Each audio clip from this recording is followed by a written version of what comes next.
The young man came in at 11:30 on a Monday, right between the breakfast crowd clearing and the lunch rush building, when the diner was in that brief, honest lull that Maya had always liked. The tables were half full. Gary was prepping in the kitchen. Dani was restocking the condiments at the far end of the counter. The young man was unremarkable in the way that people who are sent to be unremarkable always are. Plain jacket, plain face, eyes that went to Maya immediately and did not wander anywhere else. He was at the counter before she had moved toward him. "To go order," he said, and held out a folded receipt. Maya looked at him. He had not ordered anything. She had not taken any to-go orders in the last hour. She took the receipt. He left without waiting for change, without turning back, without doing any of the things people do when a transaction has a normal end. He went out the door, and he was gone. Maya looked at the folded receipt in her hand. She unfolded it. The message was handwritten on the back in precise, unhurried print. Not long, barely 5 lines. She read it once. She read it again. Then she folded it in half with one deliberate motion, smoothed the crease with her thumb, and pushed it into her apron pocket. She picked up the coffee pot and went to refill table 3. She waited until that evening, after Sophia was in bed and the house had settled into its familiar quiet. She sat at the kitchen table with the note flat in front of her, under the pool of the overhead light, and she called Luca. He picked up on the second ring. "There was a note," she said, without preamble, because there was no version of this that benefited from softening. "Delivered to the diner this morning. I'm going to read it to you."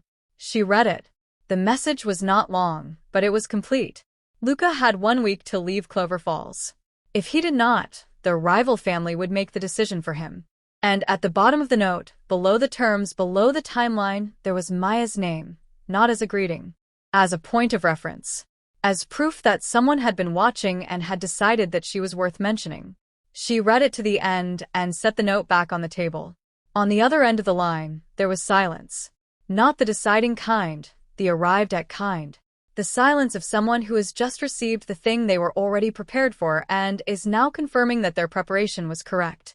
"Don't go anywhere alone," he said. "This week. Not the parking lot after close. Not the early opening. Someone is with you, or you wait." "All right," she said. "Now tell me what you're planning to do." A pause. Shorter than she expected. "Maya." "Not the version you'd give someone you're protecting," she said. "The actual plan. You told me, you made a promise on the porch of my house, that you would tell me the truth when it mattered. This is when it matters." The silence this time was different. She had learned over these weeks to read Luca's silences the way she read the diner, by texture, by duration, by what they were doing underneath the surface. This one was him deciding not to protect her from the information, deciding to trust her with it instead. He told her, not in the careful, managed way he spoke in public, the measured sentences and the controlled delivery. He told her in the working version, what Vincent had been arranging over the past week, the conversations that had happened between the right people in the right order, the specific nature of the pressure that was being applied to the Tesoro side, and why it was likely to hold. He told her the timeline, 4 days, probably 5. He told her the margin of risk, which was real but containable. He told her the one variable he could not fully account for, and what he had put in place to manage it if it moved the wrong way. Maya listened to all of it. She did not interrupt. She did not ask him to slow down or simplify. She followed every thread of it with the same attention she gave to everything that required her to be fully present, and when he finished, she sat for a moment with the shape of it, the full, unedited shape of the situation they were both inside of. "Thank you," she said, "for telling me the truth." A beat. "Then, you made that a condition." "I know," she said. "I'm glad I did." She could hear him breathe on the other end of the line. Once slow, the exhalation of a man who has just put something down that he had been carrying in his arms rather than letting it sit. "Get some sleep," he said. "I'll be there in the morning." "I know," she said again. She hung up the phone. She sat at her kitchen table with her hands folded over the note, covering it completely, and looked at the dark window above the sink and thought about what it meant that the week ahead was going to ask something of both of them. What it might cost. Whether the cost had a number that was too high. She thought about it carefully and honestly, the way she did all important things. She did not arrive at a number that was too high. She turned off the kitchen light and went to bed. Vincent arrived on a Tuesday afternoon alone. No gray sedan in the lot. He had parked somewhere else, or walked, or arrived by some other means that Maya did not see and did not ask about. He simply appeared at the diner door at 2:15, when the lunch crowd had cleared and the late afternoon quiet had settled in the way it did on Tuesdays, and he sat at the counter. Not a booth. Not the corner table. The counter. He looked at Maya the way a large, serious man looks at something he has decided to approach, without his usual perimeter of distance. Deliberately. Like a choice. Coffee, he said. Black. Maya poured it without comment and set it in front of him. He wrapped both hands around the cup, the same way Luca did. She noticed the same two-handed grip and looked at the surface of the coffee for a moment before he looked at her. The deal is close, he said. Tesoro is being squeezed from two sides now. He'll take the terms. He paused. It will be done by the end of the week. And Luca is not going to run. Vincent's voice was even, not reassuring in the way someone speaks when they are trying to make you feel better, but in the way someone speaks when they are delivering a fact. I've worked beside him for 11 years. I know the difference between when he is managing a situation and when he has decided something. He has decided something. Maya refilled a cup at the far end of the counter that did not need refilling, then came back. What has he decided? She asked. Vincent looked at her. Then, he did something she had not seen from him before. He set his coffee cup down, squared it on the counter in front of him, and took a breath that was not quite a sigh, but carried some of the same weight. In 11 years, he said, I have watched Luca Ferrante walk into rooms that would make most men leave the building. I have watched him make decisions that cost him things he did not show anyone they cost him. I have watched him work and move and manage, and not once, he paused, selecting the word, not once have I seen him look at anything the way he looks at this place. Maya was quiet. What he looks at in this place, Vincent said, is you, Ms. Reeves. I want to be direct with you, because I think you are a woman who respects directness. He has not been this person, the person I am describing, in a very long time. Possibly ever. He picked up his coffee cup again. I thought you should know that. From someone who has not been wrong about him yet. The diner was very quiet. The fluorescent flicker above table 9 did its usual thing. Outside, a car passed slowly on the wet street. Maya did not look away from Vincent. She did not fill the silence with anything, which she could tell, from the slight shift in his expression, he had not fully expected. He had expected something, a question, a deflection, the particular discomfort people showed when they received information that was too direct to absorb quickly.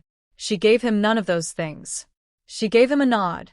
Small, deliberate, the kind that acknowledged without performing. He finished his coffee. He stood, buttoned his jacket, and reached into the inside pocket. He placed a plain white card on the counter, no company name, just a number printed in clean dark type. If anything feels wrong this week, he said. Anything. You call that before you call anyone else. Before you call him. A pause. He would want you to. She picked up the card. Looked at it once. Put it in her apron pocket. Thank you, Vincent, she said. He nodded once, the mirror of hers, and walked to the door. The bell rang. He was gone. Maya stood at the counter for a moment, card in her pocket, and became aware, with the peripheral awareness of someone who has spent years managing a busy room, that the kitchen door was open approximately 6 inches and had been for the duration of the conversation. She turned. Dani was in the doorway, shoulder to the frame, arms crossed, hazel eyes the approximate width of soup bowls, wearing the expression of someone who has been performing, not listening so hard that the performance has become its own evidence. Did Luca's scary lieutenant, Dani said, in a voice carefully calibrated to carry only as far as Maya, just give you his personal number? Maya looked at her. Get back to work, Dani, she said pleasantly. Maya. There are 4 tables that need clearing. I cleared them. Then there are condiments that need restocking. I restocked them. Then find something, Maya said, picking up the coffee pot, because I need you to be very busy right now, and very quiet. Dani stared at her for one long moment. Then she pointed at her with one finger, a gesture that communicated a great deal without any of it being verbal, and retreated into the kitchen. Maya exhaled slowly and went back to work. Vincent just said out loud what Luca hasn't said yet. Follow Stories by Niksy. We are so close to the moment you've been waiting for. Drop a black heart if this chapter got you. The week did not explode. That was the first thing. Maya had half expected it to, had gone to sleep on Monday night with a particular alertness of someone braced for noise. But the week arrived and moved the way most difficult things moved when they were being managed by capable people. Not quietly, but without spectacle. The pressure was real and happening somewhere else, in rooms she was not in, through channels she did not have names for. In Clover Falls, on the surface, it looked like Tuesday. Luca came in at 8:15, same as always. Same table, same order. Gary made the eggs from scratch without being asked anymore, which was its own kind of progress. What changed was the duration. He stayed longer each day, not by much, 15 minutes one morning, 20 the next, but she felt it accumulate the way small things accumulate, quietly, and then all at once. On Wednesday, the delivery truck arrived at 7:30, and Gary was not yet in. Maya had been doing the morning stock count when she heard it. The diesel rumble pulling into the side lot, the hydraulic hiss of the cargo door lifting.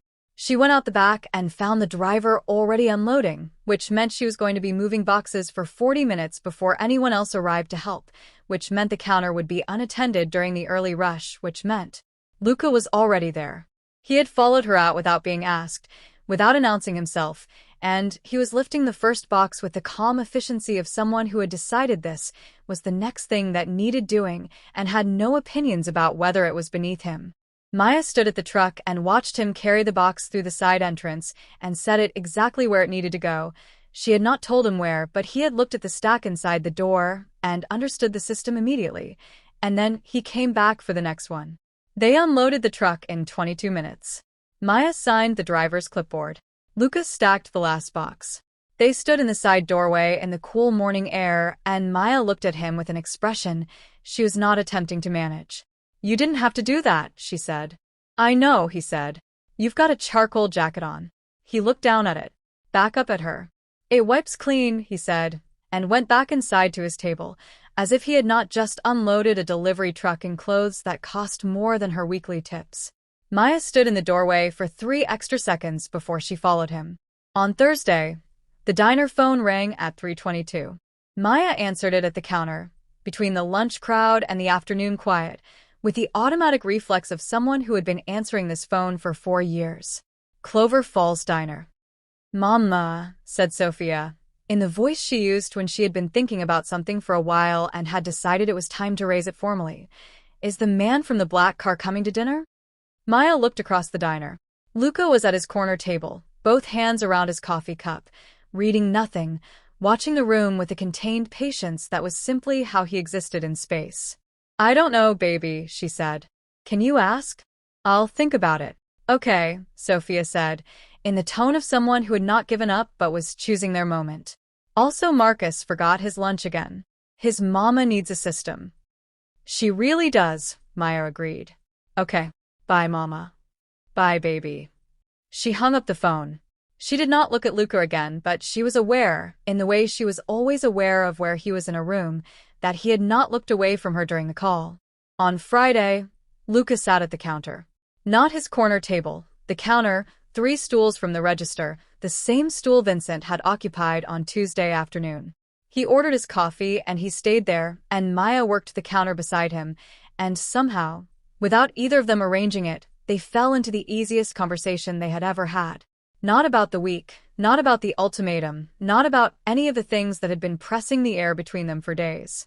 He asked her how the stock count system worked, and she explained it, and he had a question about it that was actually a good question, and she answered, and he said something dry about Gary's radio choices, and she laughed, a real one, the kind that arrived before she could make a decision about it. And it went on like that for an hour, while she worked, and he sat, and the diner moved around them. When he left, she watched him go and thought, this is what it looks like when it's real. Not the charged silences and the tension and the parking lot moments. This, too. The easy hour. The good question. The laugh that arrived without permission. She went to wipe down the counter where he had been sitting and felt something settle in her chest that she recognized as the last piece of a thing she had been putting together for weeks. On Saturday, Dani pulled her into the stockroom. It was between the breakfast rush and lunch, a window of exactly 11 minutes in which Dani had apparently decided she had been patient enough. She closed the stockroom door behind them, an act that, in 4 years, had happened approximately twice, and turned around. "I need you to listen to me," Dani said. "I'm listening," Maya said. "You are in love with him." The stockroom was quiet. The tinned tomatoes were where they always were. The fluorescent tube above them flickered once, considered going out, and decided against it. "You can say it to me," Dani continued, "or you can say it to yourself, or you can say it to nobody and just know it in private forever, but what you cannot do, what I am asking you, as your best friend on this earth, to stop doing, is pretend that you are still figuring something out. Because you are not figuring something out. You already know. You have known for at least 2 weeks and possibly longer, and I have watched you know it and say nothing, and it is making me tired, Maya. It is making me very tired." Maya stood among the tinned tomatoes. She said nothing. Dani looked at her. The silence stretched, 5 seconds, 10, and something moved across Dani's face that was not exasperation anymore. It was something softer, something that had been underneath the speech the whole time. "That silence," Dani said quietly, "is the loudest yes I've ever heard." Maya looked at her best friend, at the hazel eyes and the high ponytail and the green apron and the face of someone who had shown up at the counter beside her every single day for 4 years and had not once, in all of it, been wrong about her. "I know," Maya said. Just that. Just those 2 words. Dani pressed her lips together. Her eyes went bright for a moment, and then she blinked it away and lifted her chin and said, "Okay, good. That's all I needed." She turned and opened the stockroom door. "I'm going back to table 6. "Thank you, Dani," Maya said. Dani waved one hand without turning around and went back to table 6. On Sunday, just before the dinner rush, Vincent called. Maya took it behind the counter, one hand over her free ear to block the diner noise. "It's done," Vincent said. "Tesoro accepted the terms an hour ago. The family is pulling back. It's finished." Maya exhaled through her nose, slow and steady. "Thank you, Vincent." "Thank Luca," he said and hung up. She pocketed her phone. She untied her apron, retied it, picked up the coffee pot, and went back to the floor. At 6:15, when the dinner prep was underway and the early evening crowd was settling in, Luca appeared at the diner door. He did not come inside. He stood at the entrance and looked at Maya across the room, and something in his face, some quality of the tension that had been sitting across his shoulders for a week, was no longer there. She handed the coffee pot to Dani without looking at her and went outside. They stood in the diner parking lot in the early evening, the sky going orange and pink above the closed hardware store, the asphalt still damp from the afternoon drizzle. Luca leaned against the black car with his arms loosely crossed, the way he always stood when he was occupying space, without claiming it. "It's done," he said. "I know," she said. Vincent called. He nodded.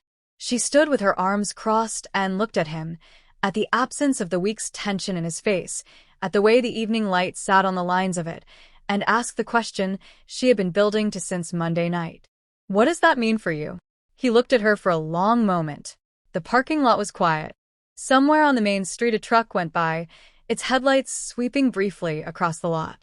"That depends," he said slowly, "on what you want it to mean." Maya held his gaze. She knew, standing there in her apron in the parking lot in the early evening, exactly what she wanted it to mean. She had known it in the stockroom yesterday. She had known it before that, if she was honest, had known it since somewhere around a Friday counter conversation and a laugh that arrived before she could make a decision about it. She was not going to say it here. Not in the parking lot, not at 6:15, not without the right moment to hold it. But she looked at him, and she let him see that she knew. "Come in tomorrow," she said. 8:15. "I'll be there," he said. She went back inside. Elena came back on a Monday. She did not come to the diner first. She went to the motel on Route 9 where Luca had been staying since the first week, a plain roadside place with a parking lot view and a vending machine that worked sometimes, and she found him in the parking lot beside the black car with the boot open and a bag in his hand. She stood at the entrance to the lot and looked at him. He had not heard her arrive. She watched him for a moment. This man she had grown up alongside, this man she understood better than anyone alive, this man who is currently standing beside an open boot with a bag in his hand, and the expression of someone who has talked himself into a decision by building a logical case, so thorough it has almost disguised the fact that it is wrong. She walked across the lot. He heard her footsteps and turned. Whatever he had been expecting, it was not her. She saw the surprise move through his face and settle back into composure in the space of a second, the way it always did with him. "Elena," he said. "Put the bag down," she said. He looked at the bag. Back at her. "I haven't made a decision." "You have the boot open," she said. "That's a decision." He said nothing. She had always been able to do this to him. Walk straight past the surface of things into the actual situation, without needing him to guide her there. It had been both the most useful and most inconvenient quality she possessed. She stopped 2 steps from him and looked at him directly. "I'm going to say this once," she said, "because you are intelligent enough that once will be enough. You have been moving for 4 years. Since Papa died, you have not been in one place longer than 3 weeks. You have been very productive and very capable and very present for the business and for me, and you have been running for 4 years. She paused. "Let it sit. I have watched you do it. I have not said anything because I did not know what you needed, and I hoped, that you would find it on your own." Luca was looking at her with the expression he used when he was receiving something true and had not yet decided what to do with it. "The only time in 4 years," Elena said, "that I have heard you sound like yourself, not the version of yourself you perform for rooms, but actually yourself, is when you were talking about this town. About a diner." A pause. "About a woman who hung up on you." The parking lot was quiet. A truck passed on the highway in the distance. "I don't know how to do this," he said. It came out with the particular quality of a truth that has been kept in a place with no light for a long time. Honest in the way that things are honest when they are said before the speaker can edit them. Elena looked at him for a moment. "You are already doing it," she said. "That is the problem. You have been doing it for 6 weeks, and now you are standing in a parking lot with a bag in your hand trying to stop. Because stopping is terrifying and leaving is familiar, and familiar feels like safety even when it isn't." She held his gaze. "You are not safe when you are moving, Luca. You are just moving." The bag was still in his hand. He looked at it. He looked at the open boot. He looked at Elena, at the face that shared his bone structure and his eyes and the particular quality of attention that their father had given them both, for all his faults, in abundance. He put the bag back. He did not say anything. He closed the boot, and the click of it was very clean and very final in the quiet parking lot. Elena exhaled just slightly, just once. "Good," she said. "Now take me somewhere with actual coffee because I drove 2 hours and that vending machine has ruined me." She came to the diner at 4 o'clock. The afternoon lull was in full effect, 3 tables occupied, Gary doing the prep list, Dani restocking the far station. Maya was at the counter doing the day's tallies when the bell above the door rang, and she looked up. Elena Ferrante walked in with the same precise, unhurried step she always used. Same cream silk blouse, same charcoal trousers, same heeled shoes. She sat at the counter in the same stool as before and looked at the coffee machine in the same way as before, with the same diplomatic restraint. But there was something different about her. The assessment was gone. The measuring quality that had been in her eyes at every previous meeting had been replaced by something simpler. "Espresso," she said. "Maya made it." "Set it down." Elena picked up the cup. She looked at it for a moment, a shorter moment than either previous time. Then she drank it. Maya stood at the counter and watched Elena Ferrante drink the espresso, the whole thing, not a sip left, and understood without being told that something had changed. "He's staying," Elena said, when she set the cup down. Maya picked up the coffee pot. She went to table 2 and refilled the cup. She went to table 5 and refilled the cup. She went to the nurses at table 7 and refilled both cups, and she said something to them about the weather, and she came back to the counter and set the pot on the burner. Her hands were completely steady. The small, private smile that had appeared on her face somewhere around table 2, she had not managed to put it away. She could feel it there, doing what it wanted to do regardless of her preference, and she found that she did not have the energy or the desire to correct it. Elena looked at it. Something moved in her expression, the near-black eyes warming in the way Lucas did when he was allowing something through rather than managing it. "He doesn't know how to do it," Elena said. "Just so you know, he will need you to be patient with that." "I know," Maya said. "But he will do it. That's the part that matters." Elena picked up her bag. "He always does what he decides to do." She stood, left a bill on the counter that covered the espresso many times over, and walked to the door. At the threshold she paused, as she always did. Maya was learning. Elena Ferrante always paused at the threshold, and looked back. "Thank you," she said, "for not running the other direction." Maya looked at her across the quiet diner. "I hung up on him," she said.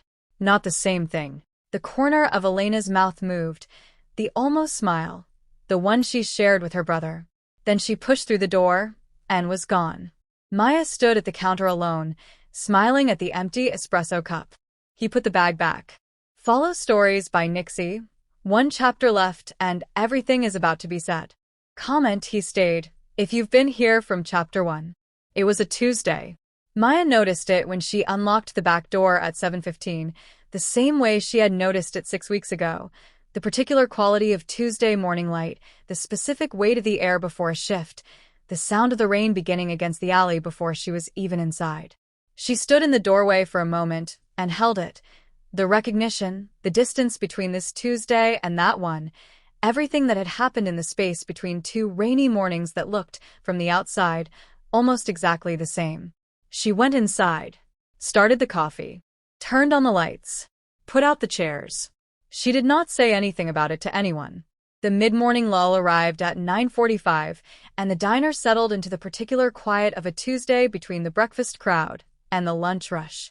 The retired men had their corner booth and their weekly argument, which today appeared to be about whether it was possible to over-marinate a steak. The 2 nurses from the clinic were at table 7 with their identical orders and their 18% tips. Gary's radio was playing something from the 90s that nobody could identify, but everyone vaguely remembered.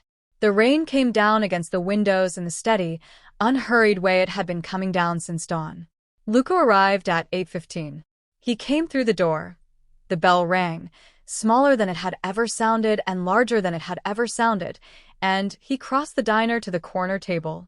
The same corner table. The table that had been his since the second day he walked in, and sat at the one she had not reserved for him. He sat. He looked at her across the room. She looked back. She poured his coffee.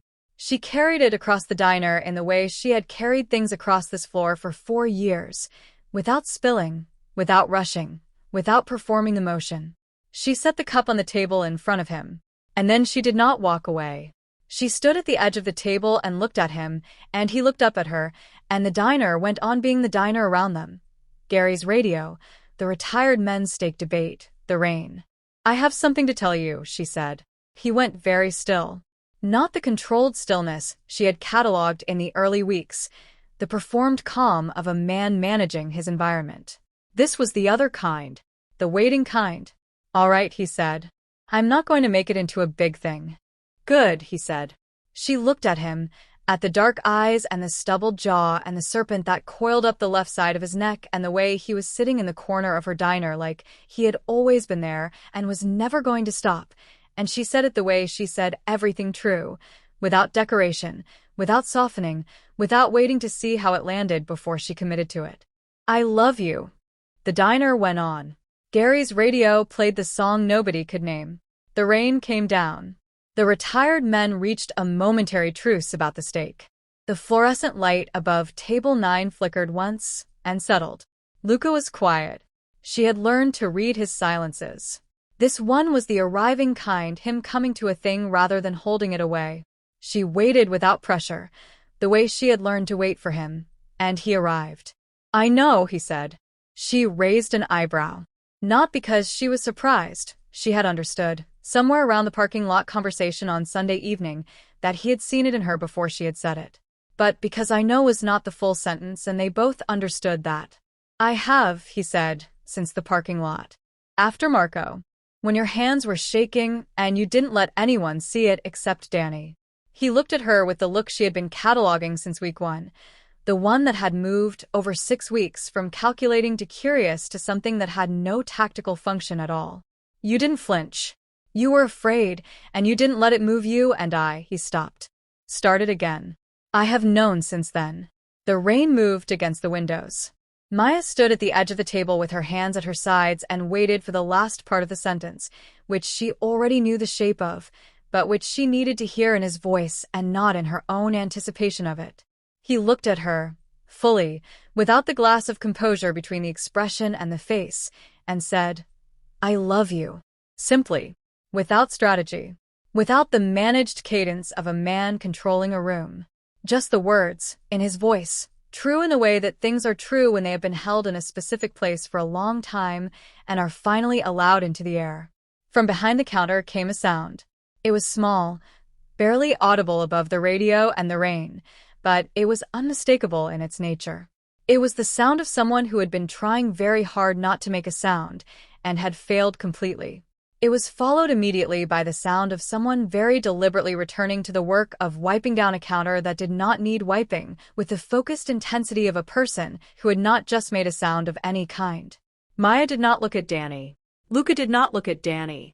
They looked at each other, in the corner booth, in the rain, on a Tuesday morning in a diner in Clover Falls, and something that had been building since a ringing phone, and a hung-up receiver, and a black car at a wet curb settled into its final, exact shape. The phone behind the counter rang at 3:22. Maya was clearing table 4 when Dani picked it up. She heard, Clover Falls Diner, and then a pause, and then Dani looked across the room at her with an expression of barely contained delight and held out the receiver. Maya crossed to the counter and took it. Hi, baby, she said. Hi. Sophia's voice was the voice she used when she had something specific to raise. Is the man from the black car coming to dinner? Maya looked across the diner. Luca was still at the corner table. He had ordered a second coffee at some point. She had not brought it to him, which meant Dani had found a reason to approach the corner table, which was entirely consistent with everything Maya knew about Dani. He had one hand around the cup. He was looking at her with an expression that she did not need to catalog anymore. She knew exactly what it meant, had known it for some time, and now she had the word for it in his voice as well as her own. He was, she thought, the nearest thing to at peace she had ever seen him look. Yes, she said into the phone. Sophia made a sound that communicated significant satisfaction. Then, is he bringing dessert? Maya looked at Luca across the diner. He was watching her, patient, quiet, completely present. He raised an eyebrow, just slightly, in the way she had once catalogued as a precursor to an almost smile. He had heard the question. His hearing was very good. He is now, she said. She heard Sophia's sound of approval. She heard the casual goodbye of a 7-year-old whose important business had been resolved and who had moved on to the next thing before the call was fully ended. She set the receiver back in its cradle. She stood at the counter for a moment. The same counter, the same cradle, the same phone, and thought about a Tuesday 6 weeks ago when she had hung up this same receiver and gone back to work and told herself that the voice on the other end of the line did not matter. She had been wrong about that. She was glad she had been wrong. She picked up the coffee pot and crossed the diner to the corner table, and she sat down across from Luca Ferrante, and the rain came down against the windows of Clover Falls Diner, and the afternoon settled in around them like something warm. This was where it had started. A diner, a phone, a Tuesday rain. This was also, it turned out, exactly where it was meant to land. She said it. He said it back. Sophia asked about dessert. That's a wrap on this story. Thank you for writing every chapter with Stories by Niksy. Comment Tuesday Rain if this story meant something to you. And follow for the next one because we're just getting started.